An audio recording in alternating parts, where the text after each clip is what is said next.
¿Cómo están, gente? Sean bienvenidos a un nuevo video en este canal. Y el día de hoy toca seguir hablando sobre el tema Gundogan. Casi que podemos considerar que este video es una extensión o como una segunda parte de lo que comentamos el día de ayer, según la información actualizada que nos presenta Fabrizio Romano el día de hoy, que casi confirma que Gundogan va a salir del Barça al 100% de su decisión. Parece que Gundogan finalmente saldrá sin dejar ningún dinero en cuanto al traspaso, porque parece que el Barça aceptó que el jugador salga en condición libre. El Manchester City finalmente ya trabaja en los detalles del acuerdo. El equipo de Gundogan finalmente prepara su regreso para el Reino Unido y parece que ya hubo comunicaciones con Guardiola, que dio el ok definitivo, y lo único que falta pues que Gundogan firme su contrato para convertirse en nuevo jugador del Manchester City. A partir de aquí, pues la pregunta es qué es lo que hará ahora el Barça, porque consta que con esta baja de Gundogan importante, claramente vamos a tener que ir al mercado en busca de reforzar el centro del campo, y en este video vamos a considerar todas las posibilidades,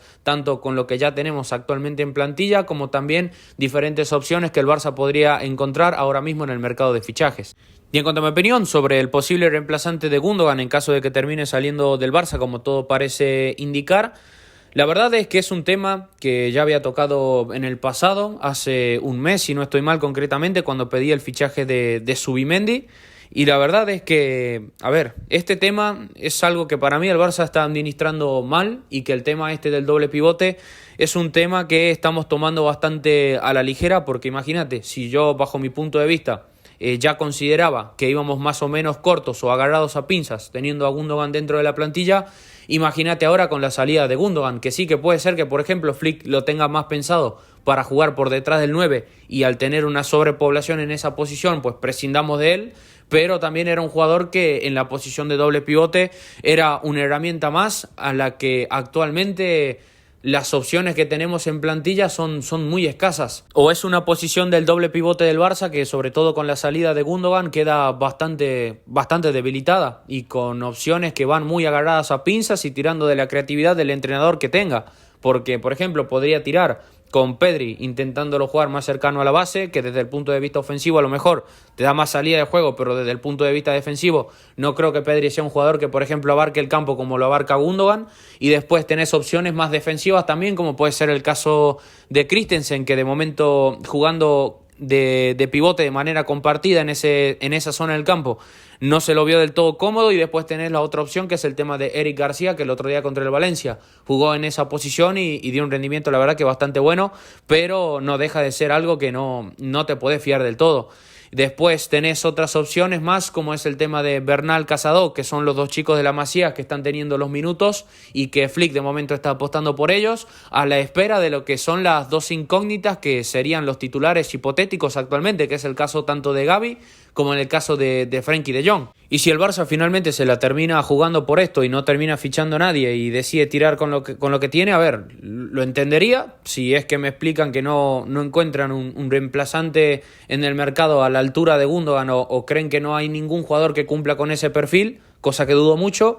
pero la verdad sería jugársela demasiado por dos incógnitas físicas que son el día de hoy, tanto Frenkie de Jong como el tema de Gavi. Y con Gavi, yo sé que la gente está ilusionada con él porque lo ve corriendo, porque lo ve ya más o menos entrenando un poco a la par del equipo, y las noticias que van saliendo en torno a este jugador, pues la verdad que son muy positivas. Pero yo vuelvo a ceñirme a lo que dijo Flick en la rueda de prensa posterior al partido en contra del Valencia, y con toda la lógica del mundo. Para mí, apurar a Gavi y cometer el mismo error que hicimos en su momento con Ansu Fati producto de la desesperación, pues es un error. Lo que queremos con Gavi es claramente que entre de manera progresiva, que entre de manera tranquila, porque también en el camino pues sí puede pasar de que Gavi, por ejemplo, esté disponible para disputar minutos, y tenés el riesgo constante de que si lo pones de titular a jugar en un ritmo de partido que no está del todo acostumbrado porque lleva una inactividad bastante grande, el riesgo de lesión y de problemas físicos en el camino está ahí. Puede producirse, alguna distensión, alguna rotura que le corte un poco la continuidad y la progresión al jugador. Entonces, por lo tanto, lo ideal sería tener a Gavi como una especie de comodín de aquí hasta que termine termine la temporada y que de a poco vaya agarrando el ritmo y vaya nuevamente pues ganándose su puesto como jugador titular, sin forzar nada y sin realizar aquí ninguna acción estúpida que nos podamos arrepentir el día de mañana, porque Flick ya lo explicó, y repito, la frase esa es la clave. La idea que Gavi es que haga una carrera en el Barça, no que juegue una temporada para después no verlo nunca más, o que se pierda en el camino producto de las lesiones, o que recaiga constantemente de sus problemas de rodilla. O sea, lo que tenemos que hacer con Gavi es pensar más a largo plazo que al corto. Y después está el otro tema con De Jong, que también es otra incógnita que no se sabe nada y nadie está hablando absolutamente nada. El jugador parece que tiene ahí un asunto un poco con la renovación, que de momento entiendo que está frenada, que puede causar un malestar en el club y capaz pues le terminan haciendo un Dembélé 2.0, y también está el tema del físico de De Jong, que ha tenido una mala suerte tremenda con el tema del tobillo y que ha pasado directamente de entrenar y casi ir a la Eurocopa con Holanda a directamente desaparecer de todos los entrenamientos, porque de momento de las fotos que va poniendo el club, De Jong de momento no ha hecho ningún tipo de presencia, ni con balón, ni caminando, ni nada por el estilo, y tampoco hay una fecha estimada para su regreso. Entonces es jugársela mucho lo que está haciendo el Barça al tema Bernal y Casado, ante la espera de que los equipos médicos del Barça pues nos den un poco más de claridad, o que por lo menos esperemos que a lo largo de estos próximos meses De Jong y Gavi vuelvan a estar disponibles de manera recurrente y teniendo cantidades de minutos importantes en el primer equipo del Barça. Con el tema Casado-Bernal yo no los quiero hacer de menos, sino un poco quitarles pues la responsabilidad, porque a ver, son chicos que están teniendo sus primeros pasos en el primer equipo del Barça. En el caso de Casado sí que está quizás un poquito más contrastado que el tema de Bernal, porque tiene unos cuantos años más de experiencia en el Barça Athletic y es un jugador que sí ya ha vivido un poco más esa dinámica de primer equipo, y en el caso de Bernal no deja de ser un juvenil de 17 años, ambos de momento en esta pretemporada y en los partidos que hemos visto, por ejemplo ahora de Liga, han dado un rendimiento bastante bueno, pero ya digo, no es lo mismo dar ese nivel de juvenil que está ingresando recientemente al primer equipo, que los ves de buena manera, donde normalmente uno siempre se queda más con las cosas buenas que con las cosas malas que pueden hacer, porque se entiende ya de que al ser jóvenes, pues como es normal, errores van a cometer. No es lo mismo eso que ser un jugador titular del primer equipo y tener que ser diferencial todos los fines de semana con el Barça y con las exigencias que normalmente tiene este club, porque para que pase eso, tanto Bernal como Casado tendrían que asentarse como jugadores del primer equipo, y a partir de eso,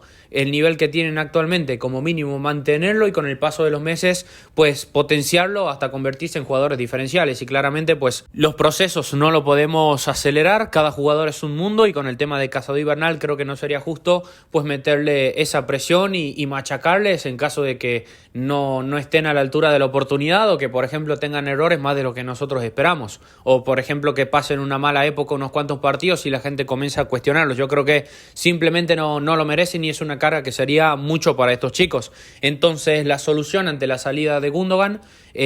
sobre todo para esa función de doble pivote, es claramente fichar. Y aquí para esto va a depender mucho del espacio salarial que tenga el Barça y qué opciones más o menos podemos encontrar que encajen con nuestro estilo y que sobre todo convenzcan al entrenador, que en este caso es Flick, que va a tener que dar el visto bueno, obviamente. En este caso sí que un poco me molesta que el Barça haya dejado salir libre a Gundogan, porque pienso que sí, a ver, yo lo entendería si, por ejemplo, alguien del club sale a decir llegamos al mutuo acuerdo con el jugador y nosotros le quisimos facilitar la salida, y lo que nosotros más necesitábamos, más que traspaso, era liberar el fair play. Si algún directivo o Deco o alguien o Laporta sale a explicar que Gundogan sale gratis, por eso lo podría entender, pero ahora para mí perdimos una oportunidad de seguir aumentando las arcas económicas del club, porque por lo menos teniendo en cuenta que al City, pues al ser un club estado, le desbordan los billetes, mínimo por el rendimiento que estaba mostrando Gundogan en el Barça, teniendo en cuenta que tiene una avanzada edad y que encima todavía le quedaba contrato en vigor con nosotros, para mí lo ideal hubiera sido pedir entre 15 a 20 millones de euros. Pero bueno, ahora esa posibilidad no está, las reglas son las que son y tenemos que jugar con ese hándicap, por así decirlo, porque vamos a tener que rastrear el mercado y encontrar a alguien que sea garantía, tanto para cubrir una posible lesión de Jong en caso de que tenga problemas físicos, como también cubrir a Gavi para que entre de manera progresiva, y también tener ahí un jugador más o una herramienta más en caso de que Gavi durante su recuperación o durante el proceso que empiece a jugar pues tenga también problemas en el camino, y de paso también ganar una alternativa más para rotar los minutos entre Bernal y Casado, y que sea un jugador que ya digo, sea que venga aquí a disputar minutos importantes y que cumpla un rol parecido a lo que ya teníamos en su momento con Kessié, cuando Xavi lo incorporó libre del Milan. Y las opciones que el Barça más o menos podría monitorear de cara a lo que queda de mercado y para intentar sobre todo no caer en los sobreprecios, porque sería una compra más de urgencia que otra cosa. Las opciones son muy escasas porque ya digo, tomamos muy a la ligera este tema y se nos han escapado muchísimas opciones. Por ejemplo, tema Zubimendi, no va a salir de la Real Sociedad. Tema Paliña, el Bayern ya lo fichó. Onana se fue al Aston Villa. Después tenés quizás opciones más exóticas como puede ser Amrabat, que no fue al Manchester United, pero está ahí en la Fiorentina, y yo creo que pedirían un precio bastante fuera de mercado por él, y no sé qué opciones realmente podría tener el Barça. Me gustaría, por ejemplo, un fichaje tipo Ezequiel Palacios, pero creo que el Bayer Leverkusen, teniendo en cuenta de que ya arrancó la temporada, pues no lo va a vender. Yo creo que aparte por él pedirían unos 40-50 millones de euros, y después tenés, no sé, quizás otras opciones más aventuradas. El caso de Guimaraes, que bueno, Guimaraes, y yo digo que directamente pues es imposible porque no, te van a pedir 100 millones de euros, y teniendo en cuenta que la Premier ya arrancó, pues el Newcastle no lo va a vender porque es pieza fundamental de su equipo.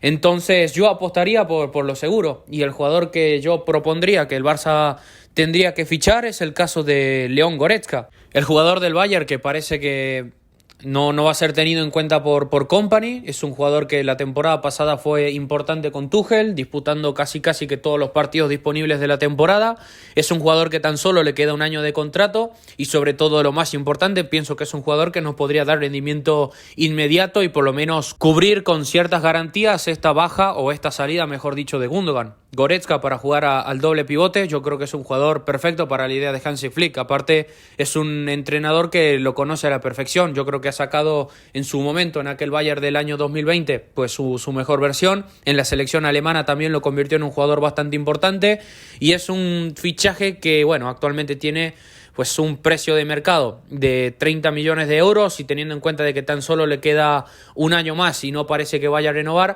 pues yo creo que el Barça podría intentar sacarlo por un precio casi que ganga. Podríamos estar hablando de que entre unos 20 millones de euros más algunos variables que podamos incluir en el camino, yo creo que nos podríamos intentar hacer con este fichaje, y en caso de que venga el Barça de la mano de Flick, creo que podría ser un jugador que dé un campanazo y convertirse en un jugador importante, un jugador de un fútbol bastante físico, que está acostumbrado mucho a este ritmo de ida y vuelta, que con el balón es un jugador bastante ordenado, que tampoco es ningún virtuoso, pero por lo menos tiene buena interpretación de juego, que ataca muy bien los espacios, que sobre todo cubre muchísimo campo, defensivamente hablando. Es un jugador que no es del todo especialista, pero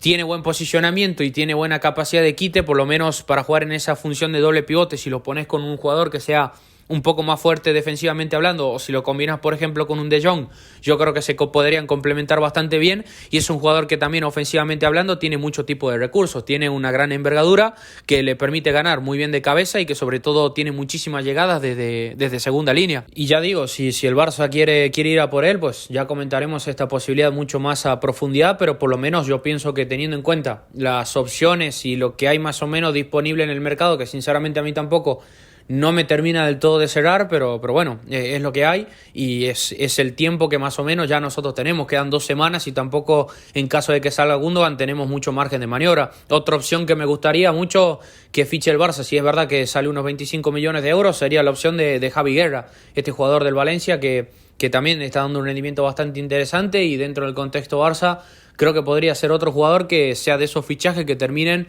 pues dando un rendimiento mucho más de lo que nosotros esperamos. Pero bueno, de momento esperemos la oficialidad con respecto al tema Gundogan, y a esperar qué es lo que hace el Barça. Para mí lo mejor sería que fichemos, o si deciden apostar por lo que ya tenemos, pues lo entendería, pero para mí esa posición del doble pivote con la salida de Gundogan queda muy agarrada a pinzas, y ya digo, es jugársela demasiado a la regularidad física de un De Jong y un Gavi, que a día de hoy son dos incógnitas que ni siquiera sabemos cuándo van a volver a disputar minutos. Pero bueno, yo lo voy dejando por acá. Te invito a que me dejes tu opinión en la caja de los comentarios, te invito a que me dejes tu like, que compartas el video y que te suscribas, así seguimos creciendo todos juntos en comunidad. Te envío un saludo, nos vemos en la próxima. Adiós.